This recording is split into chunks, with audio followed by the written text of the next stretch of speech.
اعوذ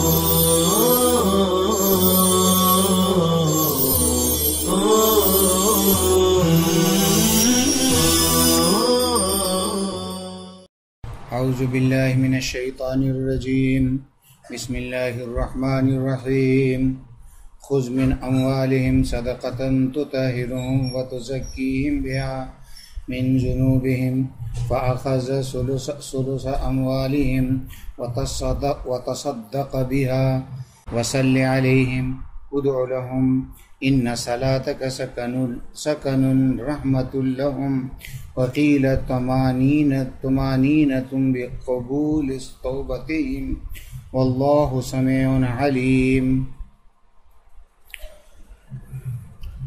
ترجمہ: اے محمد صلی اللہ علیہ وسلم، آپ ان کے اموال میں سے کچھ صدقہ قبول فرما لیجئے جن کے ذریعے آپ ان کی تطہیر فرمائیں گے اور ان کا تزکیہ فرمائیں گے ان کے گناہوں سے۔ چنانچہ آپ صلی اللہ علیہ وسلم نے ان کے مال کا تہائی حصہ قبول فرما لیا اور اس کو صدقہ کر دیا، اور وصلی علیہم، اور ان لوگوں کے واسطے دعائیں کیجیے، یعنی ان کے لیے دعا کیجیے، بے شک آپ کا دعا کرنا ان کے لیے رحمت کا ذریعہ ہے، اور کہا گیا ہے کہ اطمینان قلب کا ذریعہ ہے، ان کے توبہ قبول کیے جانے کے ذریعے۔ اور اللہ تبارک تعالی سننے والا جاننے والا ہے۔ خذ یہ فعل ہے، من اموالہم جار مجرور سے مل کر کے حال واقع ہے، صدقۃ تطہرہم وتزکیہم بہا، یہ صدقۃ موصوف، تطہرہم وتزکیہم بہا پورا جملہ اس کی صفت، موصوف صفت سے مل کر کے ذوالحال۔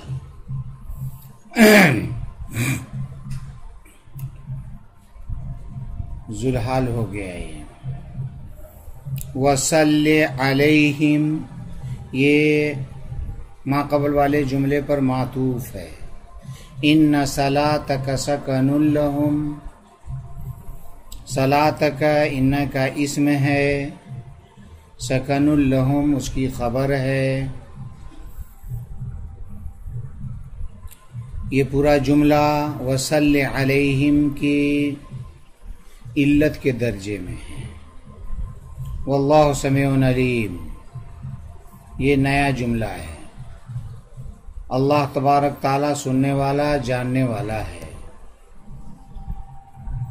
گزشتہ آیت میں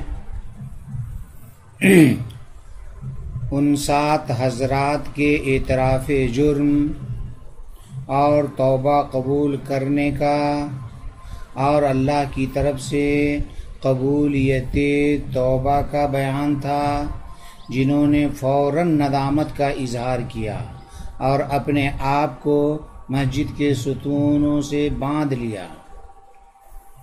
یہاں سے انہی حضرات کے پیش کردہ صدقات کی قبولیت کا ذکر ہے۔ ہوا یہ کہ ان حضرات نے توبہ کی قبولیت پر بطور شکرانہ اپنا سارا مال صدقہ کرنے کے واسطے پیش کر دیا۔ آپ صلی اللہ علیہ وسلم نے قبول فرمانے سے انکار فرمایا، یہ فرمایا کہ مجھے مال لینے کا اللہ کی طرف سے حکم نہیں ہے۔ اس پر یہ آیت کریمہ نازل ہوئی۔ چنانچہ آپ صلی اللہ علیہ وسلم نے 1/3 مال قبول فرما لیا اور اسے صدقہ فرما دیا، کیونکہ آیت میں اس کی طرف اشارہ ہے۔ چنانچہ فرمایا گیا خذ من اموالہم صدقہ، کہ پورا مال نہ لیا جائے بلکہ اس کا کچھ حصہ لیا جائے۔ لفظ من سے یہ بات سمجھ میں آ رہی ہے، اے خذ یا محمد بعض اموالہم صدقہ۔ یہاں ایک سوال پیدا ہوتا ہے کہ جب ان حضرات کی توبہ قبول ہو گئی تو گناہ کی معافی اور تطہیر توبہ ہی سے ہو گئی، پھر مال لینے کو تطہیر کا ذریعہ قرار دینے کا کیا مطلب؟ جواب یہ ہے کہ گناہ تو توبہ سے معاف ہو گیا، لیکن معافی کے بعد بھی کچھ ظلمت اور قدورت باقی رہ سکتی تھی جو آئندہ گناہ کے ارتکاب کا سبب بن سکتی تھی۔ صدقہ سے وہ قدورت دور ہو کر تطہیر کامل ہو جائے گی۔ آگے فرمایا گیا وَصَلِّ عَلَيْهِمْ، یہاں صلاۃ سے مراد دعائے رحمت کرنا ہے۔ چنانچہ بعض لوگوں کے لیے آپ صلی اللہ علیہ وسلم نے صلاۃ ہی کے لفظ سے دعا فرمائی ہے، جیسے اللہم صلی علی آل ابی اوفا آیا ہے، لیکن بعد میں یہ لفظ انبیاء علیہ السلام کی مخصوص علامت بن گئی، اس لیے بقول اکثر فقہا اب کسی کے لیے لفظ صلاۃ سے دعا نہ کی جائے، بلکہ اس لفظ کو صرف انبیاء علیہ الصلاۃ والتسلیم کے لیے مخصوص رکھا جائے۔ ان صلاتک سکن لہم، یعنی آپ صلی اللہ علیہ وسلم کا ان کے لیے دعا کیا جانا ان کے لیے رحمت کا ذریعہ ہے۔ سکن ہر وہ چیز ہے کہ جس سے راحت حاصل ہو، سکن برکت کو بھی کہتے ہیں، تو ان کے لیے راحت کا ذریعہ ہوا، برکت کا ذریعہ ہوا۔ بقول بعض تمانی اطمینان قلب کو سکن کہتے ہیں، اسی لیے فرمایا گیا وقیل طمانینۃ، یعنی اطمینان قلب کا ذریعہ ہے۔ بہرحال آپ صلی اللہ علیہ وسلم کا دعا کیا جانا ظاہر ہے کہ آپ کی حیات کی صورت میں ہے، آپ کی وفات کے بعد خلیفہ کی دعا آپ کی دعا کے قائم مقام ہوگی۔ نیز آپ صلی اللہ علیہ وسلم کے وفات کے بعد آپ صلی اللہ علیہ وسلم کے حضور امت کے اعمال صبح و شام پیش کیے جاتے ہیں۔ اگر اچھا عمل ہوتا ہے تو آپ اللہ کی حمد بیان کرتے ہیں، ورنہ امت کے لیے استغفار کرتے ہیں، جیسا کہ حدیث میں اس کا ذکر ہے حیاتی خیر لکم و مماتی خیر لکم تورزوا علی اعمالکم فی الصباح وفی المساء فإن وجدت خیرا حمدت اللہ وإن وجدت سوءا استغفرت لکم۔ اس سے معلوم ہوا کہ جس طرح آپ صلی اللہ علیہ وسلم کی دعا آپ کی حیات میں امت کو حاصل، اسی طریقے سے آپ کی وفات کے بعد بھی امت کو حاصل۔ واللہ سمیع علیم، اور اللہ تبارک تعالیٰ بہت زیادہ سننے والا، بہت زیادہ جاننے والا ہے، اقوال کو سنتا ہے، افعال کو جانتا ہے، یعنی اعتراف جرم کو سنتے ہیں اور ندامت کو جانتے ہیں، اس لیے اخلاص دیکھ کر یہ احکام اللہ نے عطا کیے۔ آگے الم یعلموا ان اللہ هو يقبل التوبۃ عن عباده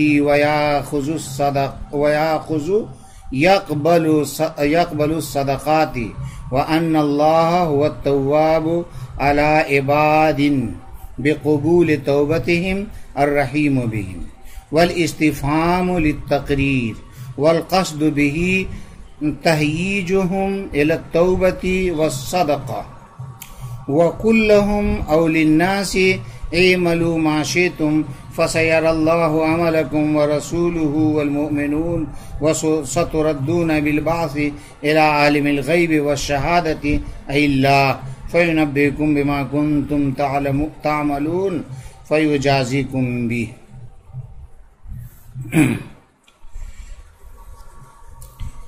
آگے کی آیت میں اعمال صالحہ جیسے توبہ، ندامت، انفاق فی الخیر کی ترغیب کے لیے فرمایا گیا الم یعلموا، پہلے اس کی ترکیب دیکھ لیجئے. یعلم علم یعلم یہ فعل ہے، افعال قلوب میں سے ایک فعل. انا حروف مشبہ بالفعل. اللہ اس کا اسم. ہوا مبتدا. یقبل فعل. التوبہ اس کا مفعول بھی.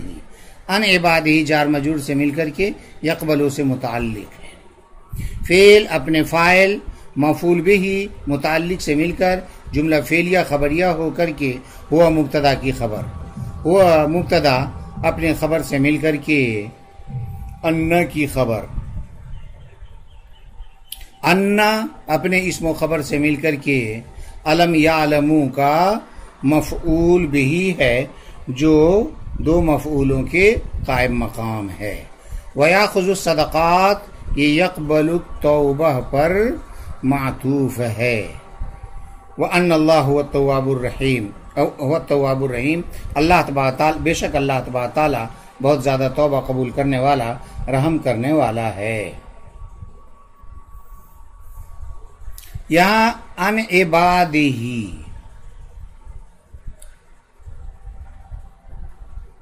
یہ ان من کے معنی میں ہے، یعنی بندوں کی طرف سے قبول فرماتا ہے. اس میں یہ بھی جائز ہے کہ ان اپنے اصل مفہوم پر باقی رہے. معنی ہے درگزر کرنا. مطلب یہ ہے کہ اپنے بندے سے درگزر کرتا ہے قبولیت توبہ کے ذریعے. وَيَأْخُذُ الصَّدَقَاتِ اور صدقات کو قبول فرماتا ہے، یعنی صدقہ دینے والے کو ثواب عطا فرماتا ہے. یہاں پر قبولیت کو لفظ اخذ سے تعبیر کرنا مال خرچ کرنے کی ترغیب کے لیے ہے. وَأَنَّ اللَّهَ هُوَ التَّوَّابُ الرَّحِيمُ بے شک اللہ ہی قبول توبہ اور رحمت کرنے کی صفت میں کامل ہے، اس لیے ان کی توبہ قبول فرمایا اور اپنی رحمت سے مال قبول کرنے کا حکم دیا اور ان کے لیے دعا کرنے کا بھی حکم دیا. پس آئندہ بھی گناہوں کے صدور پر توبہ کر لیا کریں اور حسب توفیق خیر خیرات کر لیا کریں.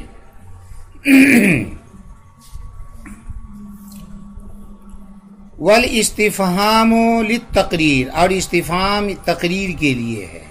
تقریر کہتے ہیں حمل المخاطب علی الاقرار بالحکم، مخاطب کو حکم کا اقرار کرنے پر ابھارنا. یہاں پر مقصد اس استفہام سے توبہ اور صدقہ پر ابھارنا ہے.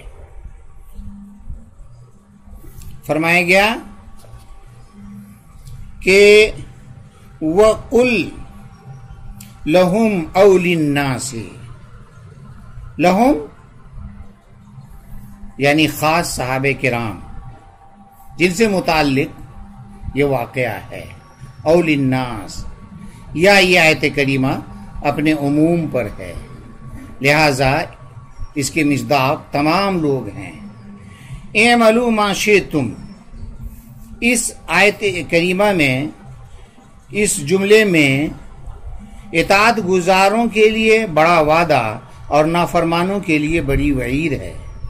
مطلب یہ ہے کہ جو چاہو عمل کرو، اگر خیر کرو گے تو ثواب پاؤ گے ورنہ عقاب کے مستحق ہوگے، اور اگر اللہ تبارک تعالیٰ چاہے تو معاف بھی کر سکتا ہے.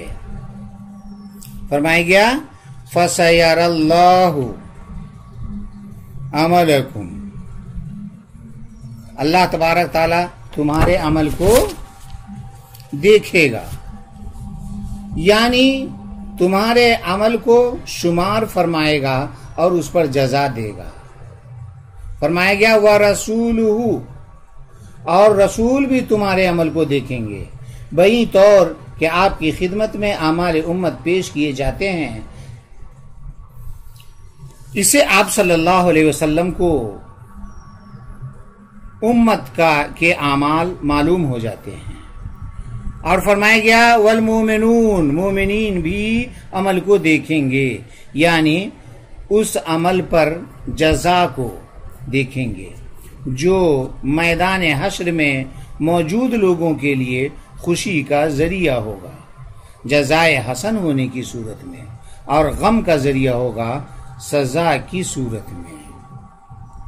فرمایا گیا ثم تردون الی عالم الغیب والشہادہ، پھر اس کے بعد آخرت کی طرف تم سب کو لوٹایا جائے گا، یعنی اللہ کی طرف لوٹا دیا جائے گا۔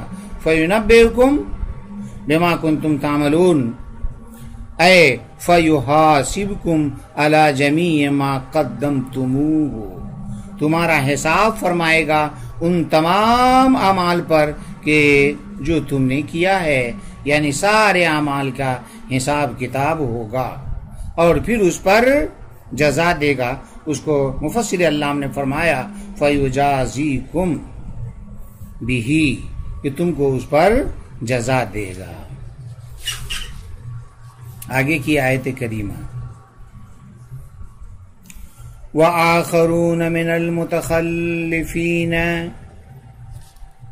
مُرْجَؤُونَ بِالْحَمْزَةِ وَتَرْكِهِ مُؤَخَّرُونَ عَنِ التَّوْبَةِ لِأَمْرِ اللَّهِ فِيهِمْ بِمَا يَشَاءُ إِمَّا يُعَذِّبُهُمْ بِأَنْ يُمِيتَهُمْ بِلَا تَوْبَةٍ وَإِمَّا يَتُوبُ عَلَيْهِمْ وَاللَّهُ عَلِيمٌ بِخَلْقِهِ حَكِيمٌ فِي صُنْعِهِ بِهِمْ وَهُمُ الثَّلَاثَةُ الْآتُونَ بَعْدَ مرارہ بن ربی وکعب بن مالک وہلال بن امیہ تخلفوا کسلا ومیلا الى الدعوة لا نفاقا ولم يعتذروا الى النبي صلی اللہ علیہ وسلم كغيرهم فوقف امرهم 50 ليلة وهجرهم الناس حتى نزلت توبتهم بعد۔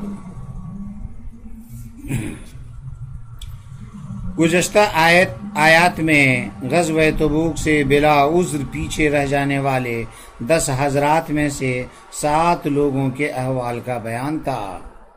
اگلی آیت میں باقی 3 لوگوں کے احوال بیان کیے جا رہے ہیں جنہوں نے اپنے آپ کو مسجد کے ستونوں سے نہیں باندھا تھا اور طبقہ اولا کے مانند اپنی ندامت و افسوس کا اظہار نہیں کیا تھا۔ ان کے بارے میں صحابہ کرام کو حکم دیا گیا کہ ان سے قطع تعلق رکھیں، سلام کلام بند رکھیں۔ یہ معاملہ ہونے کے بعد ان کی حالت درست ہو گئی اور اخلاص سے اپنے جرم کا اقرار کر کے تائب ہوئے تو ان کے لیے بھی معافی کے احکام دیے گئے۔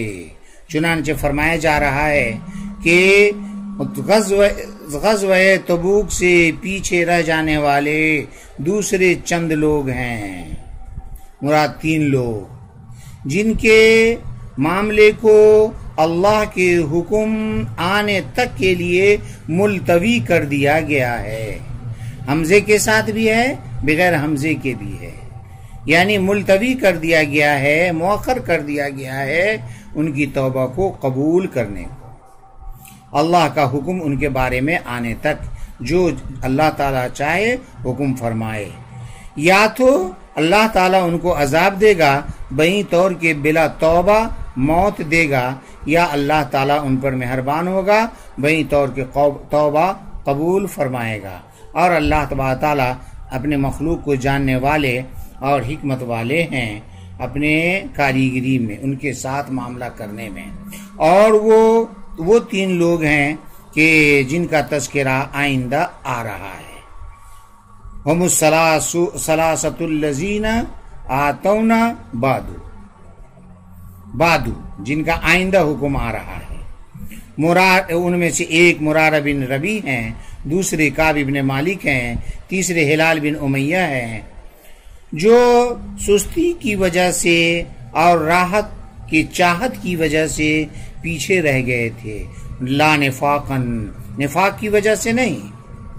اور ان لوگوں نے نبی پاک صلی اللہ علیہ وسلم کی خدمت میں حاضر ہو کر کے دوسرے حضرات کی طرح عذر و معذرت پیش نہیں کیا، تو اللہ کے رسول صلی اللہ علیہ وسلم نے ان کے معاملے کو 50 راتوں تک کے لیے مؤخر کر دیا اور ان کو لوگوں نے چھوڑ دیا کہ سلام و کلام بند کر دیا، یہاں تک کہ بعد میں ان کی توبہ قبولیت کی آیت نازل ہوئی۔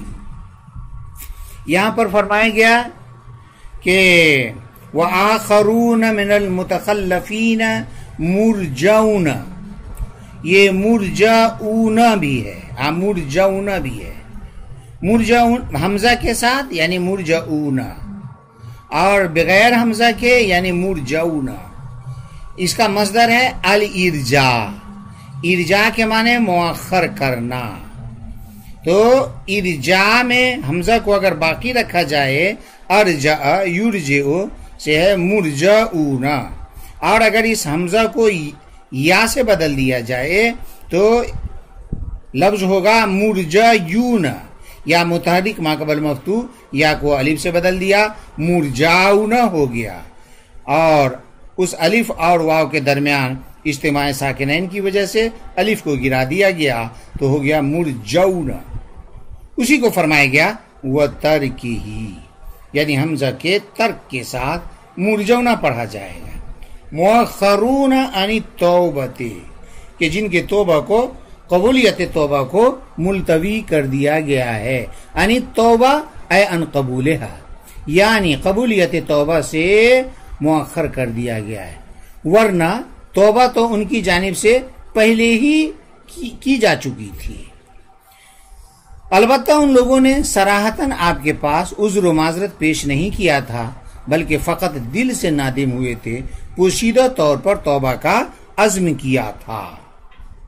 تو اس لیے فرمایا گیا کہ قبولیت توبہ کو مؤخر کر دیا گیا، لِأَمْرِ اللہ، اللہ کے حکم کے آنے تک، فیہم ان کے بارے میں، یعنی اللہ کا حکم ان کے بارے میں ظاہر ہونے تک، اما یعذبہم، مطلب یہ ہے کہ اللہ تبارک تعالیٰ یا تو عذاب دے گا، یعنی بلا توبہ کے ان کو موت دے دے گا۔